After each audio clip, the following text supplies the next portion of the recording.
Hi, Marissa. Hey, how are you? I am really well. Thank you so much for joining me today. I really appreciate it. You got it. So, remind me, you're in LA? Yes, Los Angeles. Yeah. Mhm. Awesome. Very good. And did you have a trip to Disneyland recently? Oh, we actually didn't go Oh, because no. I got sick. Oh, that's a shame. Yeah, well, preschool. Never mind. Well, look, thank you so much for joining me. I'm really excited to learn all about your journey to making it. I was just watching, I was having a look at your IMDb earlier and watched the trailer for The Shattering. Yeah, That looks intense. it's very intense. It looks good though. Is that out for people to see now or? Yeah, yep, it's on Amazon Prime. Free for Prime members. Yeah, I think it came out in August. Yeah, awesome. Well, hopefully if they have it in Australia, I will watch it because Yeah. it looks really good. Mm. Cool. So look, obviously we're here to chat all about your kind of acting journey and where you are, how you keep sane, how you make money, what you do in between gigs. So really excited to get into it. But I kind of like to find out in the first instance, what kind of drove you to become an actor? Why are you in this profession? Oh man. Yeah, I mean, I think it's if you get if you catch the bug, you can't not become an actor. I think if you're truly listening to your heart. Um, and even though, I think the best advice is if you could do anything else, do it. But there's so many of us that just can't. We just can't. I can't do a 9 to 5. I can't do, I tried to think about the medical industry, like following in the footsteps of my parents, and just can't do it. It's all about communicating stories, and that's what fills me up inside. That's what makes me so um, invigorated on a day-to-day basis, that I'm just empowered and inspired to wake up and figure out how I can do that to the best of my ability, and to help others do that to the best of their ability. Amazing. Was there something in particular at a young age that made you feel that you needed to tell stories that was your calling? You're gonna laugh at me. I'm sure But I won't. yeah. Well, yeah, I mean, I remember being 4 or 5 years old and watching Dirty Dancing for the first time, and Great just, film. yeah, I mean, it really just captivated me at such a young age. And it wasn't just the acting, it was the dancing, it was the chemistry between the lead actors.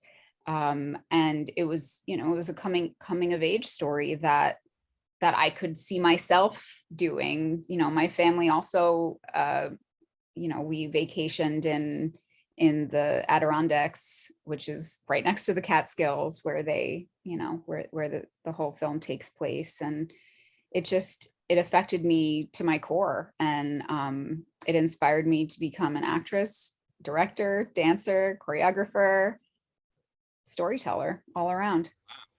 And were your parents quite supportive of that dream at first, given you've just said their professional career is the kind of medical industry? Yeah, so my father's a dentist and my mom is a nurse.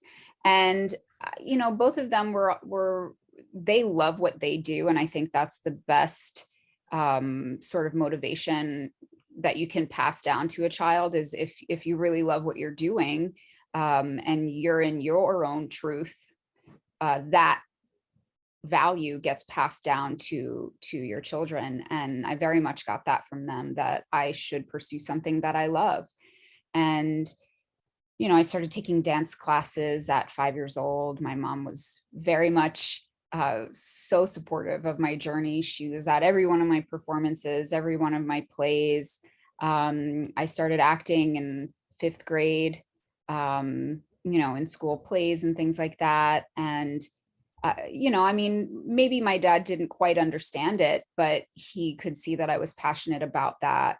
And I had good grades, so there was sort of nothing to complain about, as long as I, you know, lived up to my own potential in all facets. Awesome.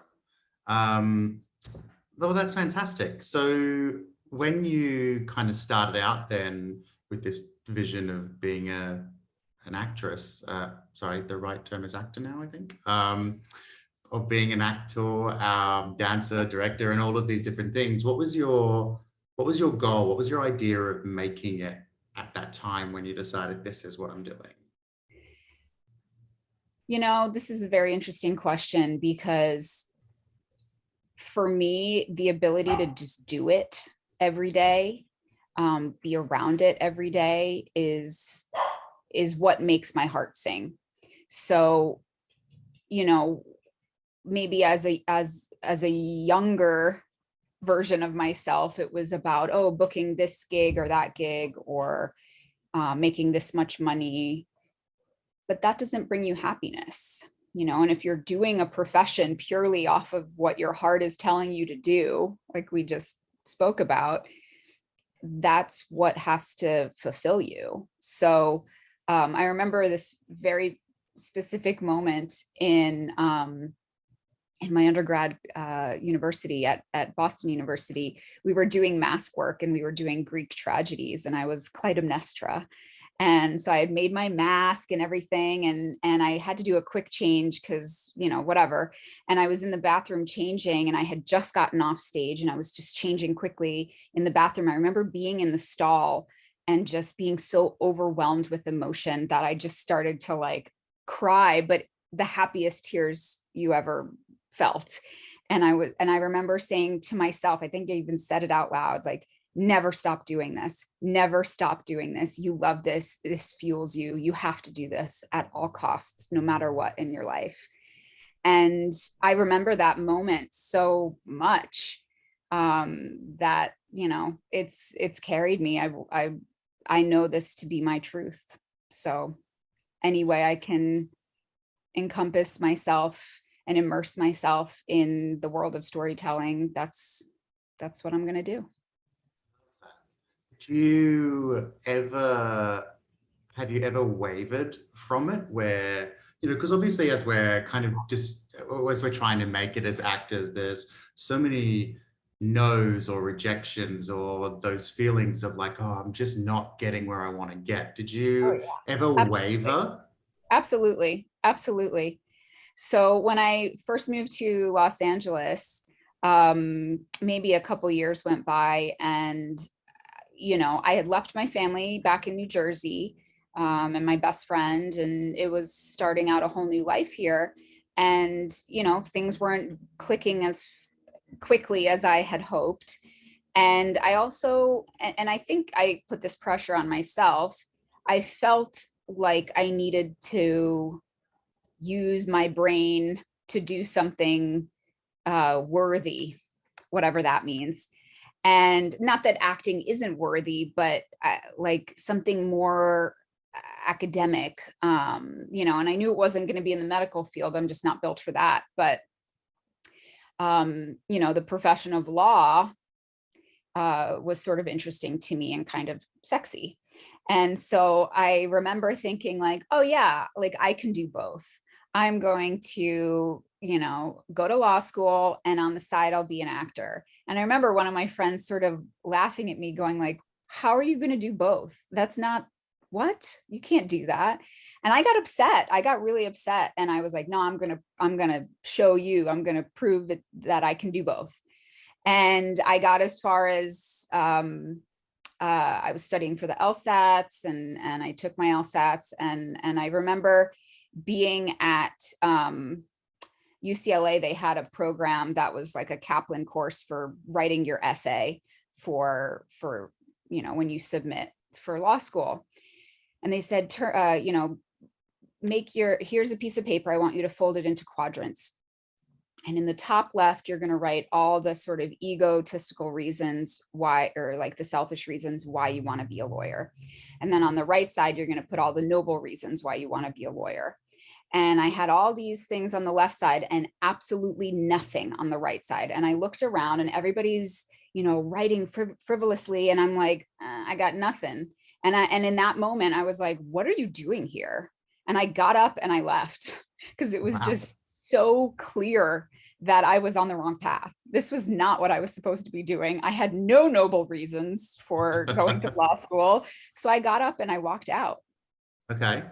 Yeah. And straight back to Yeah. full-time before creating. Oh, yeah. Yeah. Amazing. Yeah. Um, what, just out of curiosity, from the point of, I guess, trying to forge your career in acting and then getting to a point of potentially wavering and looking at another career, what was the kind of, could you put a timeline on that of how long it took you to go, you know what, I need to maybe look at something else as well? Before the law school thing, Yeah, yeah. I think it was, I may have been here for a year and a half, 2 years. Mhm. And again, I wasn't, in my mind, I wasn't giving up on acting. Sure, I was sure. going to do both. Yeah, okay.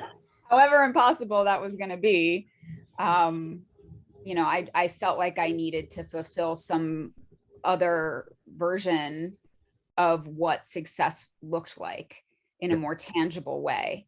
And yeah, I mean, I didn't do it for myself. I did it for an ego reason.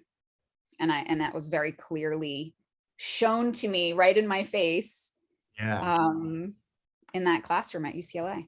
That's really interesting. But it's interesting that you, I guess, recognize that doing the law thing was potentially for an egotistical reason, because I think there's a lot of misconceptions that actors are extremely egotistical and we're doing it for ego Fame, reasons. Yeah, money. yeah, Oh, I mean, fame and money is not an easy thing to come by in this industry. So I think anybody who sticks it out is going to learn that rather quickly. And I mhm, think that's what kind of deters people from staying in Los Angeles, or, one of the major industry hubs in the world, yeah, New York, London, Sydney. yeah. Yeah. Have you always, as far as acting is concerned, kind of focused and stuck with the LA market, or have you tried different hubs?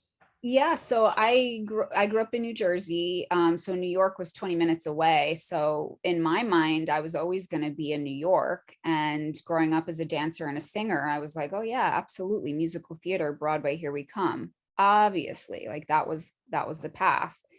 And I would be close to home. Like this was a great vision that I had for myself, that I wanted for myself. And I remember being up in Boston, and I got a manager, and she said, you have an audition in New York.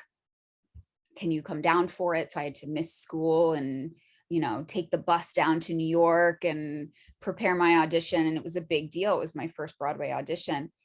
Um, and it was definitely sort of a wake-up call. I was not prepared as much as I thought I was for that very first audition, and sort of dunking myself into such a big opportunity, such as a lead in a Broadway show. Like I wasn't auditioning for the chorus first. I was just straight for the lead. And that was a lot. That was a lot of pressure for myself. I was 20 years old, and auditioning for Hairspray for Amber, which is sort of the mean popular girl. And I went in and I had all these pages with me, because this is when they were faxing pages, like way back. And yeah, I had songs to prepare, I had scenes to prepare, and I think there was like 32 pages that I had in my hands. And I didn't know which order they were going to go in. I thought they were going to go in the order in which they shared it with me. And I remember they're like, okay, we're going to start with the third scene first. And I was like, okay. And I'm looking through the scenes to try to find where the third scene started, because it wasn't stapled. I didn't have it organized, whatever. And my pages started to fall on the floor. And I was like, oh my God. And I'm like, I'm so sorry. I'm so sorry. And I'm picking up these pages and I'm trying to find it. And they're all waiting behind the table. And I'm just mortified and picking up these pages, trying to organize them. Like, I got it. Okay, I found it. I found it. I'm ready, you know? And it's like, oh my God. Anyway, obviously I didn't get the role of Amber, but I did get a call back from that audition, which I had no idea was going to happen. I had thought for sure I bid it, like done, that's it. Like they're never going to call me again. And my manager called me afterwards and was like, they called you back for another character. They called you back for Penny, which is sort of the dorky girl who's like the sidekick of the lead. And I was like, oh my God, that's what they picked up, that I'm a total dork. That's fantastic. Like, and that goes to show you that whatever essence you bring into the room, whatever energy you bring into the room, that's what they're going to cast. Well, yeah, I I had mean, no idea.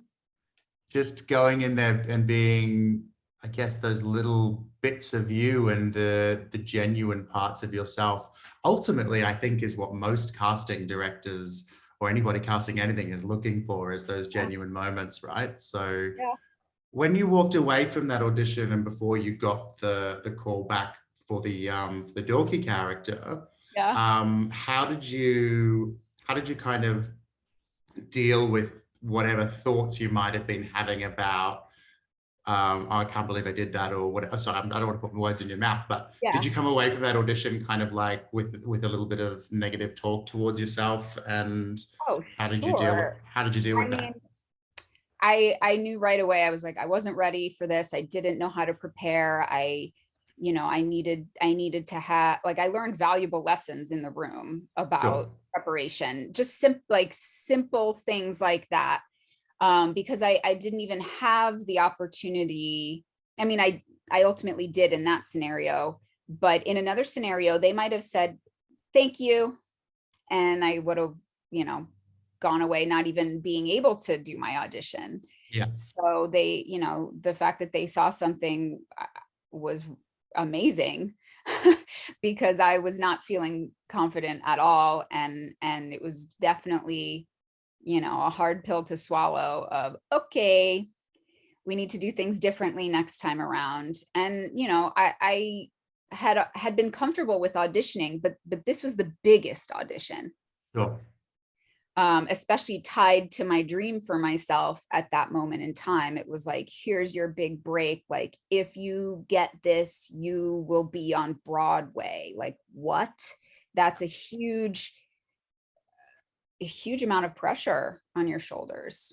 Yeah, for sure. Did you, while you got a call back for the other part, did you end up getting the other part and playing on Broadway? No, Okay. no, vocally it wasn't a fit for me. I have a high soprano, legit voice, and that is a belting role. So while I fit the character, I guess essence wise, vocally it wasn't a match Sure. in But the I think end. there's, But too bad, right?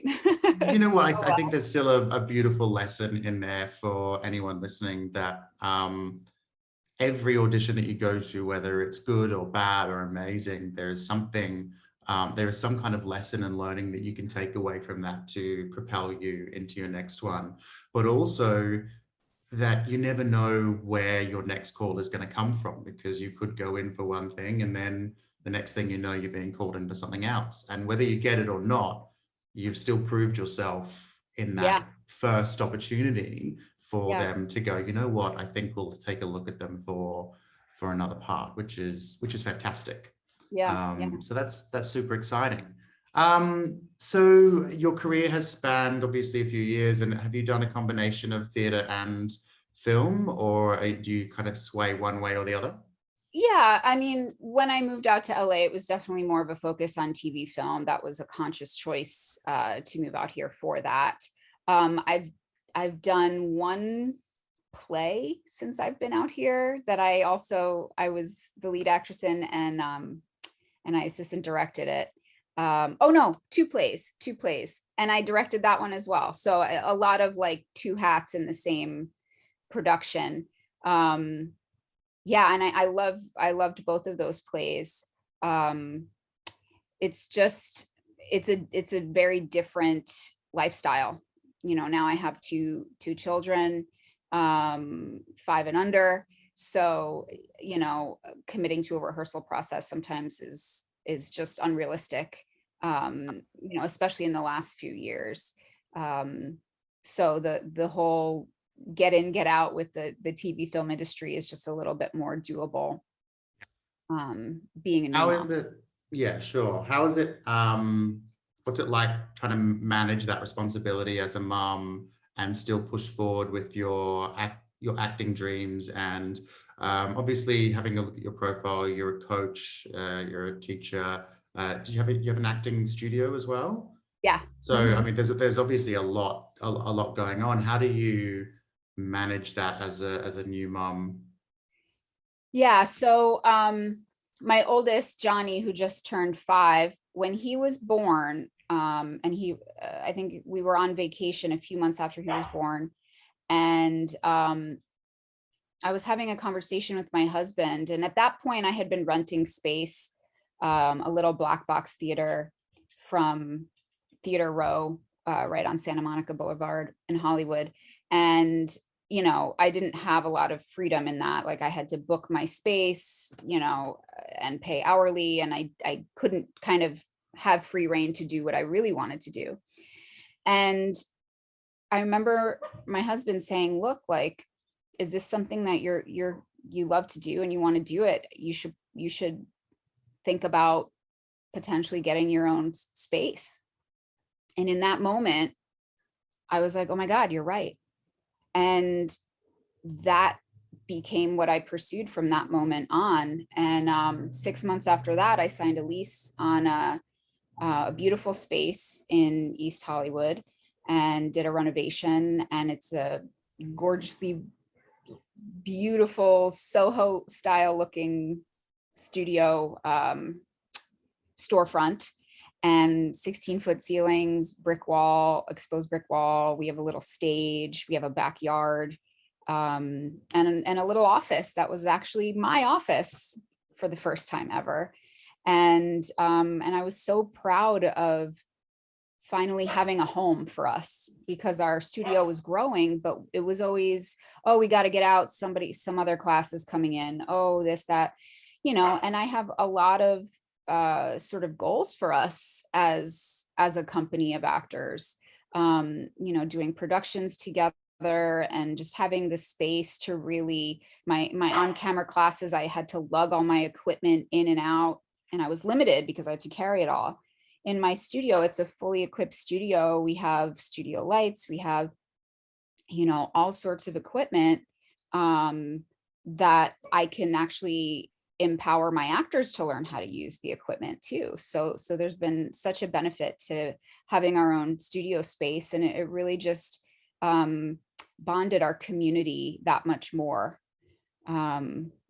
So that even when a pandemic hit, you know, we all stayed together online, and up leveled ourselves even more. So Amazing. no So pandemic's it's gonna get in our way. no, but it's also kind of interesting, I guess, then, because I would assume you've kind of gone full circle, because back when you looked at, okay, well, I want to do something that's different and academic and giving back, which was Yeah, law, you're now yeah, able to do that in the profession that you love yeah, and want to keep pushing forward with. yeah. I remember the first class I ever took, um, taught, actually, the first class I ever taught, I left the studio. I was like high as a kite, just so enthralled with the work that had just happened. You know, however many actors had breakthroughs in class, and I was just so fulfilled. I like just leaving knowing that we created something together that was so impactful for an audience. It was addictive, and you know, I knew that I needed to grow that, because there's no feeling like it, no feeling like it. Amazing. And when a student books a role it feels like I booked the role. So I'm celebrating as much as they are. And I love nothing more when I get texts from my students, I booked it, I'm on a veil, they pinned me, and it's just, it's the best. It's the absolute best. And our community that we've built around the studio is such a lovely group of hardworking actors. I mean, my acting studio is literally called About the Work. As you know, over the past few years, self-tapes have become the norm, and they are being used by more and more industry professionals to cast all sorts of productions.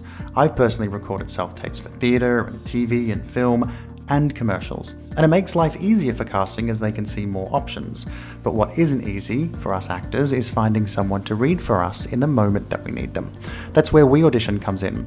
We Audition is an online video chat community where you can call someone that has marked themselves available and they will read for you for your audition. You can use We Audition to rehearse, film, or just ask questions that may help your audition.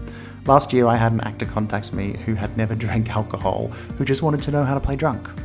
You can sign up to We Audition to be a reader yourself.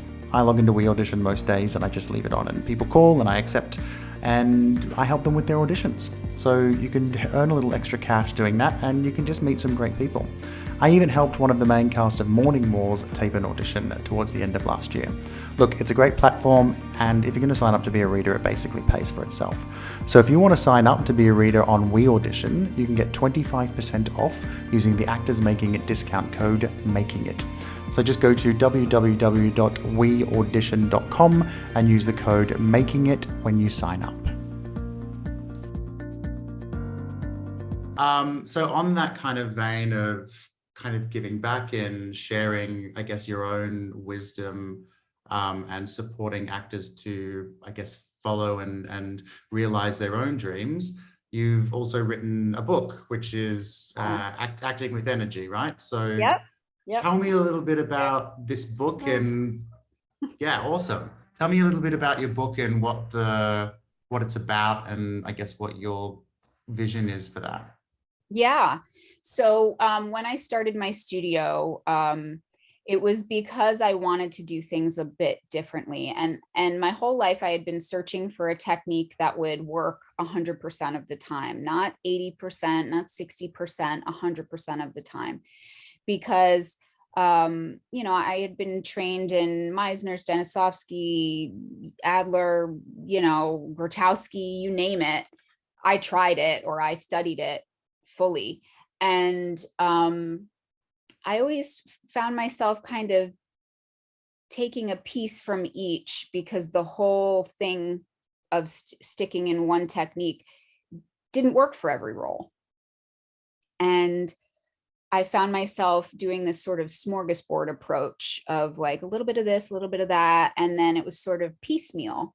And then when you get on set and you have to do the same emotional take where you drop to your knees and cry your brains out 42 times in a row, because they got to get the master, then they got to get the 2-shot, then they got to get the single and the close-up, and then they got to do the turnaround, and you got to be there for your partner, or maybe they shot out your partner first and then you have to save something for your own takes. And that's a lot of pressure to be able to deliver emotionally that many times in a row. And so I had been looking for a way, a technique, something that could get me there every time. And shortly after the whole law school debacle, I came across sort of being exposed to energy centers in the body. And they had been introduced to me with certain sort of qualities of emotion, assigned to each energy center. And in that moment, I like got a big download from the world, kind of like Wile E. Coyote getting an anvil on his head. It was that. And I was like, oh my God, this is the answer. This is the answer that I was looking for. And I started to experiment, and I was teaching for another studio at that point. And I shifted to, I opened up my own doors. And then 5 years later, got my own studio space. And in that time, I was exploring this idea of understanding how these energy centers could become a technique. And I founded what I call the chakra warm-up, which is sort of a guided journey where you either are yourself or you stay in character, and you do this whole journey through the energy centers, understanding how your intentions or your character's vulnerability, or how their power shows through these different places. And what it provided was a physical way in. And out of all the techniques, Grotowski was really, really helpful for me, because it was a physical way in. Being a dancer, knowing that I could count on my body to do things for me, instead of getting stuck in my head and thinking analysis paralysis and which choice should I make? Will my fresh breakup still be relevant in 2 weeks from now when I have to do my next shoot? What if I get over that guy and I've got nothing when I go on, like this whole emotional recall stuff, didn't work every time. It ran out. I got over my breakup. Congratulations. But now what? You're not going to bring it on set. And this whole, substitution, emotional recall, it didn't work. It didn't work all the time. Sometimes it did. And then other times I didn't want to go there because it was too fresh or it was too raw. And this whole idea of method acting is kind of dangerous. Where's the line between your identity and the character's identity? And sure, maybe you produce great work, but what about your mental health? You're living in this space, and there's no line between your emotional safety, and the character's emotional safety. So this whole physical way in through the energy centers was so clear to me, that I could access places in my body and sort of remember how my body felt in that moment, and then bring that to the character. So it wasn't using my own memories. I didn't have to use my own life at all, but I was using my organic reactions, which are repeatable, because if it's a physical action, then it can become repeatable, right? And then you can count on it every time you're on set.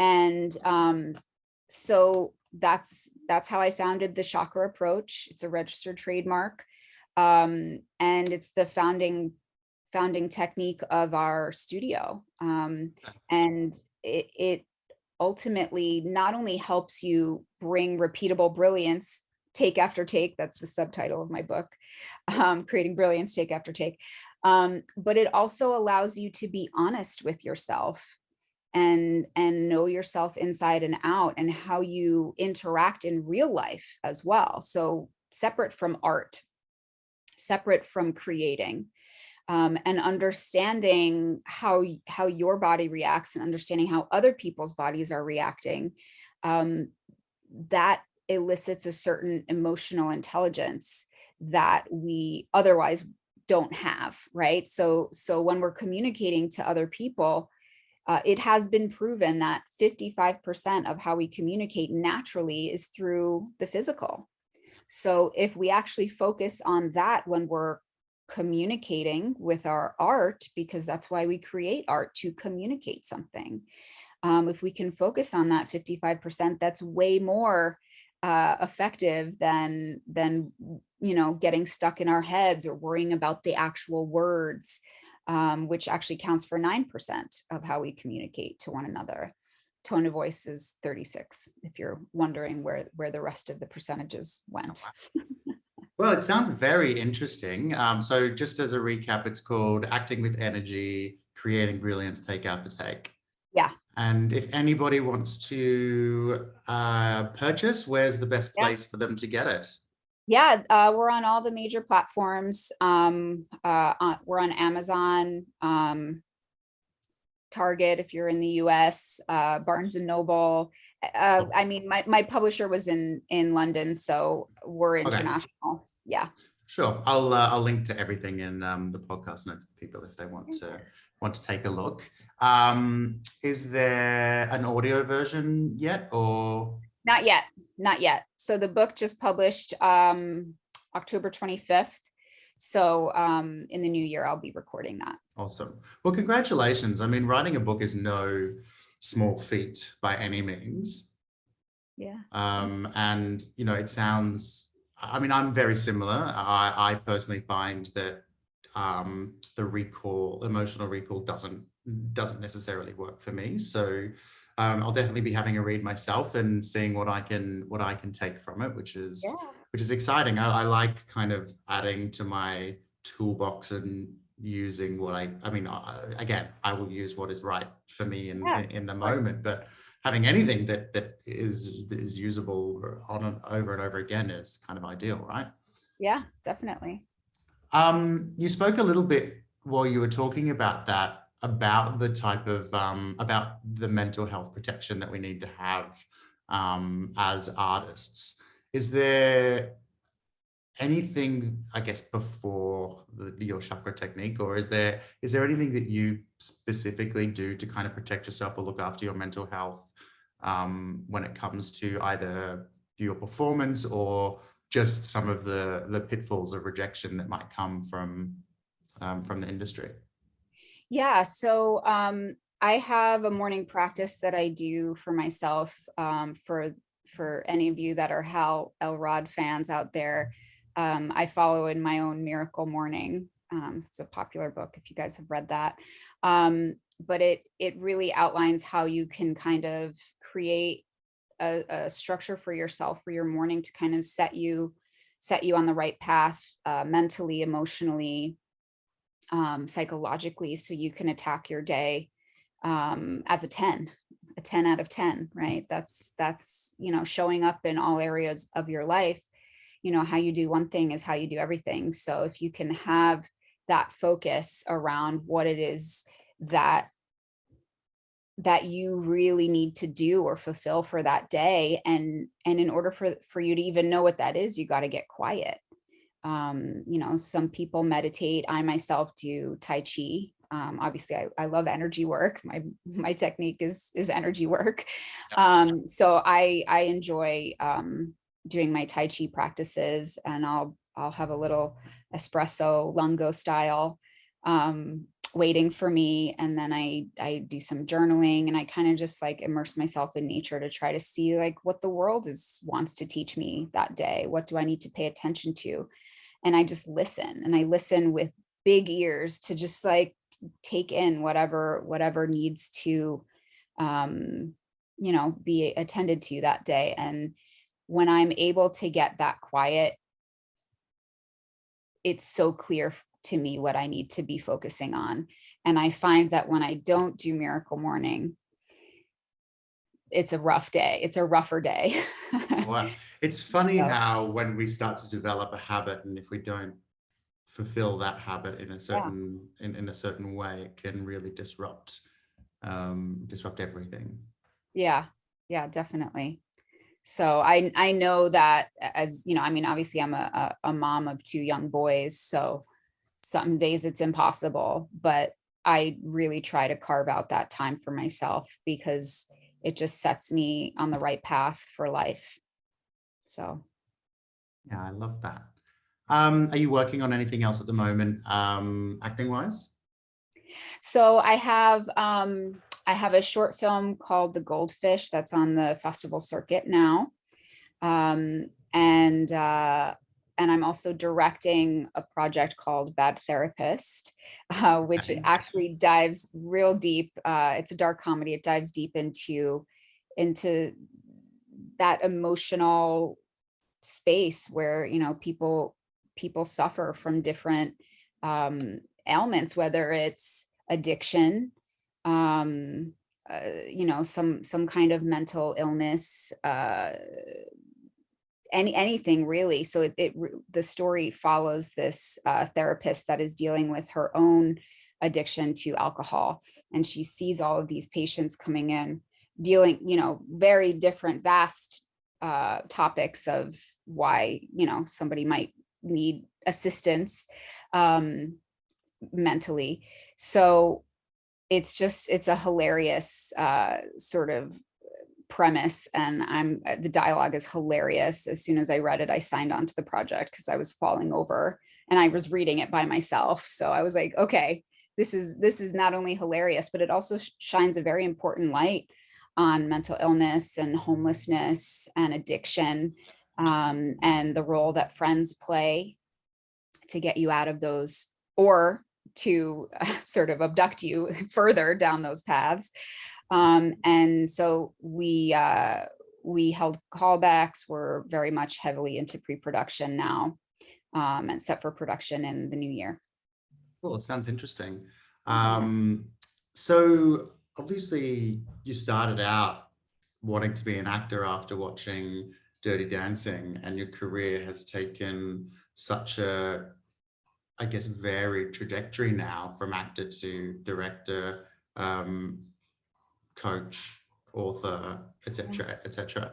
Was there, I guess, a point within your journey where it became that, where you felt it was kind of like a natural progression to branch out into these different things? Or This is a great question, because for me it was, you know, when I went to Boston University for acting, they didn't have a musical theater program there. So I was privately studying acting. I was doing my dance minor, but it was very separate from the straight plays that we were doing in class. And I felt like I kind of had to hide the fact that I was a dancer, because everybody was just like, oh, Murisa, the dancer. And I remember for a time not sharing that information because I wanted people to take me seriously as an actress. And I have actually, I've had a bunch of students, you know, that have dealt with this too. And what I say to them now is lean in, because what makes you different is what makes you unique. That's what makes you, you know, castable. That, like, there's so many things that skills that you can bring to the table that somebody who doesn't have that skill set under their belt, you know, they can't provide that, and you can. And I learned that the hard way. You know, that's why I'm able, you know, to do this energy work so clearly, is because I understand the body. I'm a dancer and a choreographer. I understand how emotions and stories can be told through the body, through the breath, you know, through tension or freeing of tension, you know, so that all that stuff made me who I am today.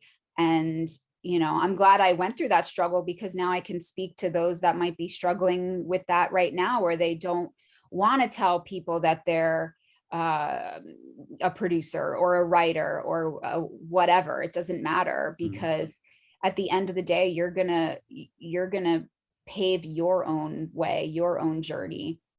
And I remember there being people that said, oh, okay, you're an actress, singer, dancer. Okay, but which one are you more? Like, which one's your top one? And I was like, why do I have to choose? Why do I have to choose?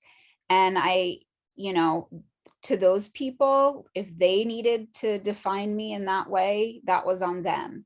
For me, I was a hyphenate, you know, and especially when I started directing, especially, you know, when I started choreographing professional gigs in Los Angeles before the pandemic. I was choreographing a national commercial that aired when we were in the pandemic, you know, and I had just given birth to my second son. So who is anybody to say what your journey's going to be?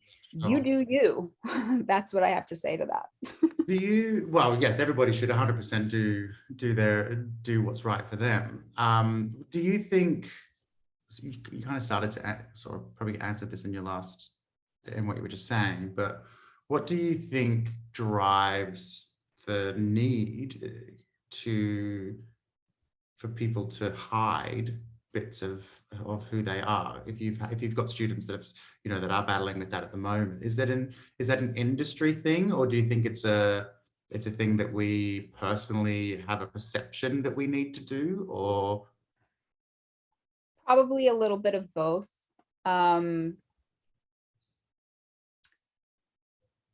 Yeah, a little bit of both, but mostly it's self-inflicted, because you might be an expert dancer and now you're branching out into acting for the first time. Let's say, this is a hypothetical. If people know that you're a dancer, they're just gonna, maybe in our minds, put you there. Yeah. And what if you want to be the lead actress and you want a fair shot at that? There's something that happens in our brains where we want to make sure that the way that we are presented is going to fit whatever that person is looking for, so that we can book it or get the role or whatever. And it's just something that we put on ourselves.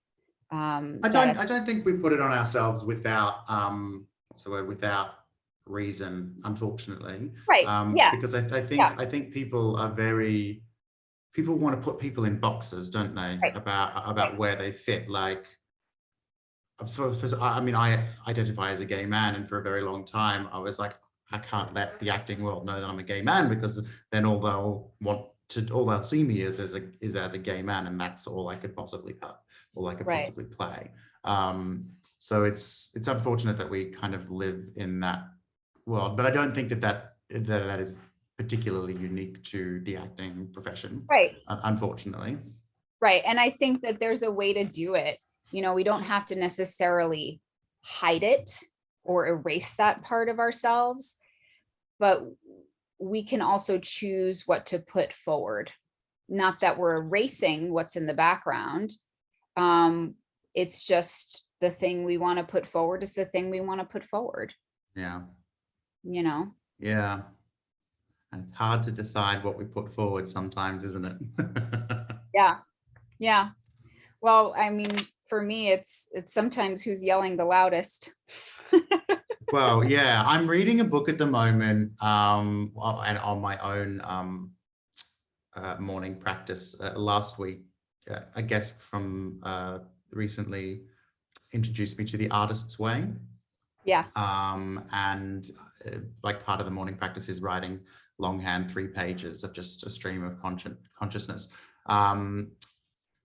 But she said something really interesting in her book, which was sometimes it's not the most talented people that get where they get to the center. Rather, it's those that have the audacity to push themselves. I have said that not at all the way exactly as it's written, but basically that's the context, which I think is really interesting. And it's something that I'm kind of adopting myself now, of just, you know what, I've got, as actors and as performers, you've got to have the audacity to just kind of push forward and believe in yourself and go after what you want. The Australian industry is quite, well, not in industry specifically, but the Australian culture has a bit of a tall poppy syndrome. So people tend to be quite reserved and not really comfortable pushing themselves or having the audacity to go, I'm going to attempt this, because it's very quickly knocked down of, you shouldn't do that. So I'm now personally adopting that approach, and not necessarily going to be the person that screams the loudest, but I will at least have the audacity to put myself out there a bit more. Yeah, absolutely. Yeah. So I've got one final question for you. For any actors listening at the moment, whether they're just starting out or whether they are, I suppose, questioning where they are at in their own journey, what's one piece of advice that you would give them? Take risks. Find a place where you can take risks. And that's ultimately why I started my acting studio in the first place, because when I moved to LA, I wasn't quite Meryl Streep yet, and I needed to fall down. I needed to try stuff. I had come from the theater world, moving to a totally new industry, and I had left my family. So the stakes were high. And for me, I needed a place where I could get messy and fall down and not feel so competitive with my peers, as so many classes, at least that I had been a part of when I moved out to LA. It just felt like I was up against my peers. And when you have that feeling, you're not going to take a risk. You're only going to try to do your absolute best every single time. But then you stay here. This is your best, and this is where you'll stay. The only way you're going to get up higher is if you take risks, if you really push the boundaries of your craft and what you're capable of. And maybe you fall down a few times. Good, because you'll know what not to do next time. Or even better, you'll surprise yourself. And that's the magic. That's, oh my God, I mean, I've literally built it into our program at the studio. There is a whole level that is all about risk taking.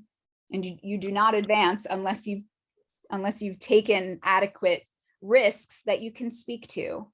So, but in order to be able to do that, you have to have a supportive environment where you feel safe enough to do that. So that would be my advice. I love that. Don't be afraid to fall down, because falling down ultimately is falling forward, right? Yeah. Yep. Awesome. Absolutely. Murisa, it has been an absolute pleasure having a chat with you today. I'm so grateful for you joining me on Actors Making It. Absolutely. Thank you for having me. Absolute pleasure. Good luck with the book. I'll share everything for our guests, and I look forward to following your journey as you make it. Thank you. Cheers.